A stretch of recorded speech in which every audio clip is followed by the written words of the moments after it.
What is up, guys? This video we're going to cover Shaman, race, and spec.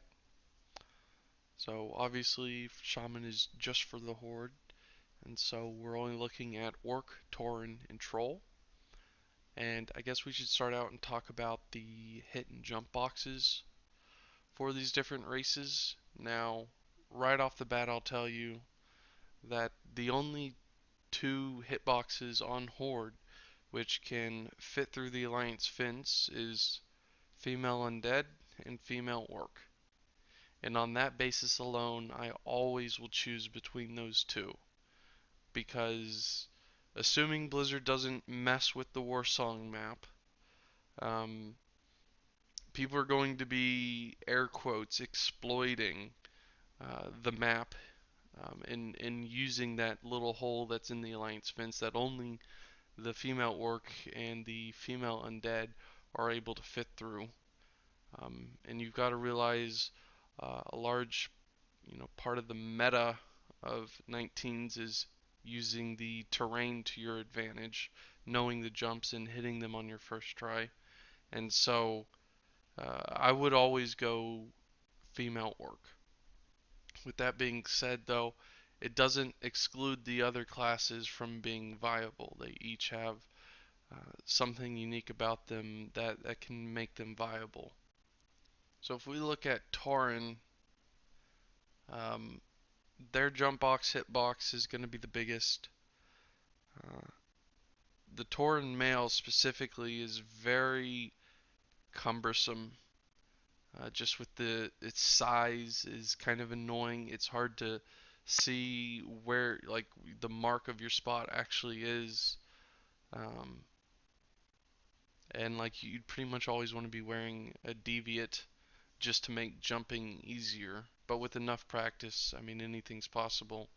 The Tauren female does have one slight advantage over all the others, and that is going south to north, down the middle of Horde Fence, or over the middle, the center of Horde Fence, going south to north.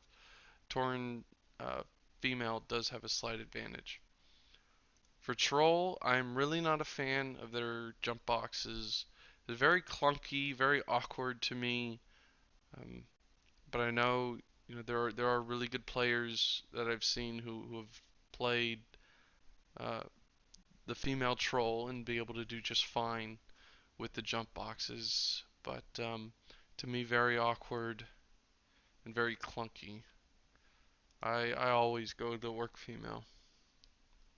So let's look at stats. And as a shaman, like I said in the itemization video, your biggest number one stat's going to be int, um, followed closely behind by stam, and then in sort of like its own tier below would be strength and then agility, and then in like a C class tier you would have spirit. So intellect, stamina, strength, agility, spirit. And so if we look at the primary stats alone between these races, we see Orc has 23 stamina and 17 intellect. Tauren has 23 stamina and 16 intellect. And Troll has 22 stamina and 16 intellect.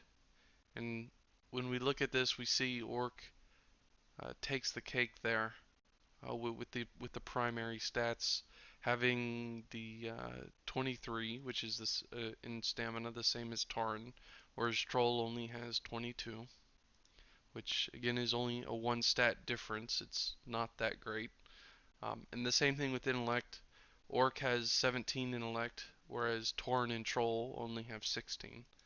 But again, it's only a one stat difference, so it's not all that big. And then if we look at strength and agility, we can see Orc has 24 strength and 20 agility. Tauren has 26 strength, 15 agility, and Troll has 22 strength and 25 agility. Uh, I would say strength is slightly better for a shaman than agility is. But again, they both give you, because the thing is, as a shaman, you're using a shield. So you're getting the benefit of the block from the strength. and you're also getting the benefit of the attack power. But with agility, you're getting armor, you're getting dodge, and you're getting crit. So both have defensive and offensive things, attributes about them that make them good. So if we look at Orc, it has 44. If we combine strength and agility, we've got 44 there. We could call these sort of our secondary or our B tier stats. 44. What is this? 30, 41 for Tauren and 47 for Troll. So Troll for the B tier stats is slightly better than Orc, which is slightly better than Tauren. I would say significantly, just because of the disparity between agility and strength. I think you would prefer to balance those two out and not go too heavy into one or the other. And I kind of like Orc's ratio more because it favors strength over agility. Whereas the trolls, although it has a higher sum of these stats, it favors agility over strength. And Tauren to me is just kind of too much of a disparity between the two. So on base stats, I would say Orc is going to be number one since it takes the lead um, in the top in your primary stats, and then it ranks second in your secondary stats. And Spirit, I don't really consider all that much because it's not um, it doesn't come into play all that much. So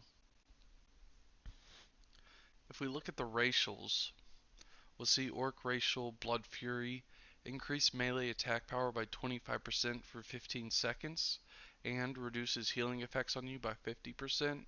I'd say this is a very weak racial for Shaman because your primary role as a Shaman at 19 is to heal, and it doesn't. I mean, putting basically a mortal strike on yourself for 25 seconds for a 15-second bonus to your base melee attack doesn't seem very advantageous to your role. So I'd say it's fairly weak racial, although it will have its moments, um, especially if you're going orc and you go female for getting through the alliance fence. You'll be playing offensively, and that is when Blood Fury would be worth actually using. So it does fit, but still I would say it's fairly weak. Hardiness increase or chance to resist stun effects increased by 25%. This is why people go orc in PvP, because it's absurd. It's really good, 25% to resist stun. Um, Obviously, there's not as many stuns at 19 as there are in other brackets, and at 60, like you don't have cheap shot or kidney shot from a rogue, but you still have charge stuns, you still have hammer of justice, you still have big bronze bomb stuns, and I'm sure there's two or three maybe that I'm forgetting right now, but basically, this is the main reason why people go orc for PvP. Command, damage dealt by pets, not applicable. Um, Axe specialization is nice, but there aren't any viable one-handed axes at 19, so not really applicable. If we look at Tauren racials, I really like them. War Stomp especially, it fits so well with Shaman, mainly because you can think of a situation where as a shaman in Warsong, your primary role is a defensive healer, so you're doing a lot of escorting and especially if you're going to be Tarn, you're going to be doing a lot of escorting of your flag carrier. You're going to be doing a lot of supportive work. You can imagine you throw the Earthbind down and you War Stomp. It guarantees anyone who, well, it doesn't guarantee, but um, basically, if anyone were to resist the first Earthbind grab, a War Stomp could, significantly increase the chance that they get hit by the second pulse of Earthbind. So that works very well. Really good for peeling. Endurance, total health by 5%. Love it. Very robust for PvP. Nature resist, increased nature resistance by 10 is great. Always good against a druid, and it's going to be especially good for hunters since it's itemized for 1.12 patch, which means the Venom Strike bow is in play. So every hunter and their mother is going to be using Venom Strike. So I think it's going to be seeing added use there. Cultivation, increase herbalism skill. I would imagine this would help. Like if you're going to be doing a lot of world PvP, I could see maybe it gets you to whatever herb is unlocked at 165 herbalism. You'll be able to collect that, whatever that is. But for Warsong, that's really not applicable. If we look at Troll racials, we see Berserking. Increase your attack speed. This stock photo says 10 to 10, but it's 10% to 30%, and I believe it's from 100 health to 100 health would be 10%, and I believe it's all the way down to 20 20% health, or maybe it caps at 30%. It might be 25, somewhere in that area. Regardless, it increases all the way to 30%. It's really big. Um, it's great for attacks. It also applies, even though it doesn't say it here, it also applies to your cast. So for healing spells, it increases that. It also, I don't know. I just really like berserking.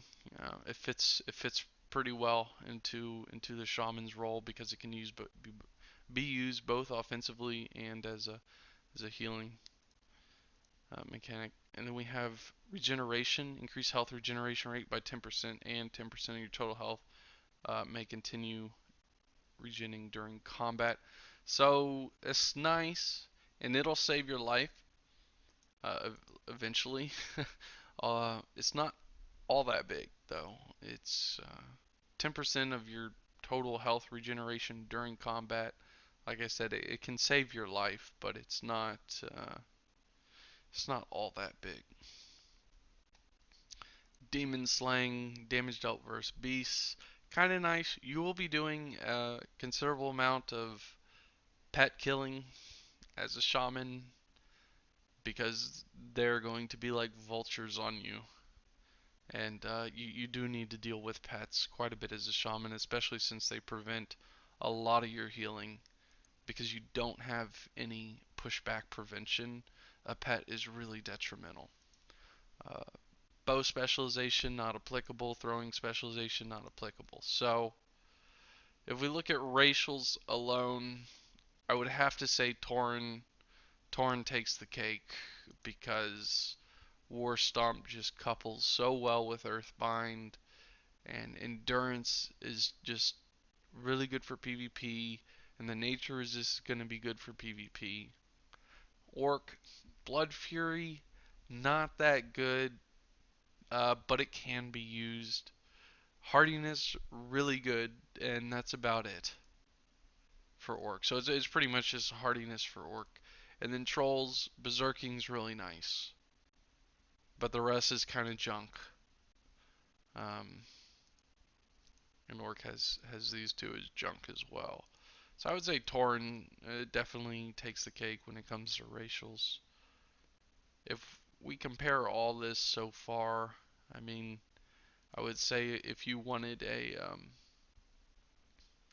a good defensive shaman, I think would take Tauren, mainly for the earth, for the war stomp. A good offensive shaman would take Orc, mainly for that hitbox to fit through the alliance fence, the resist to stun, and the blood fury when it's needed. So let's look at Spec now. there's really only one spec, in my opinion. There's only one spec. Um, and that is 5 of 5 improved healing wave. Reduce your casting time on healing wave by zero point 0.5 seconds. Might not seem like much, but it is actually quite a difference maker, especially if you downrank. And then 5 of 5 shield specialization, increase your chance to block attacks by a shield by 5% and increases the amount blocked by 25%. So if you watch my itemization video, you heard me harp on and on about shields and armor, and to be able to block is essential for a shaman. And the main thing is it's kind of like there's really not much else going on with shaman. I guess we can entertain some other specs. So maybe title focus, reduce mana cost of healing spells by 5%. I think I worked the math out on this. I think it'll save you like 10 mana per like max rank heal or something like that. Like it's not. I mean, do the math yourself. Take a look at max rank heal for Shaman and see it's really nothing. Um, it's just, I mean, take a look yourself. But yeah, I remember seeing it and going like, well, that's not worth. I think it was something like 10 mana per spell. Reduces mana cost of your totem by total of 25%. Again, I think it's kind of along the same lines. I think you're going to save like 15 mana or something per totem. Increase your target's armor value by 25% for 15 seconds after getting a critical effect from your heals. So you have a lot of base healing as a shaman, and if you stack a lot of int, you can get a, I guess you could call it a decent amount of crit on your heal. But target armor by 25%, nice. I mean, you could do that. You could definitely do that. Um, Maybe go two into there and three into here. It could be worth. I'm not gonna judge, but I don't necessarily recommend. I guess that would be the most recommendable thing, other than just pure 5/5 into shields. I would say that is probably the most recommendable thing, getting ancestral healing. If you want to do abandon point two off your healing wave, I like that. I really like that extra radius on the Earthbind. I could see something like this. Um, but I would probably go reduced mana cost and not damage. Okay, I could see something like this. I would say that's probably going to be a decent thing. That extra radius on Earthbind is probably bigger. It probably feels bigger than it would seem by just 20%. But again, what I would recommend, what I found to be the best thing, was just this. Very simple, very straightforward. It plays to what a shaman is, like what their role is in Warsong Gulch. So I would definitely suggest 5/5 healing and 5/5 shield. Anyways, guys, thanks for checking out the video. I'll catch you next time.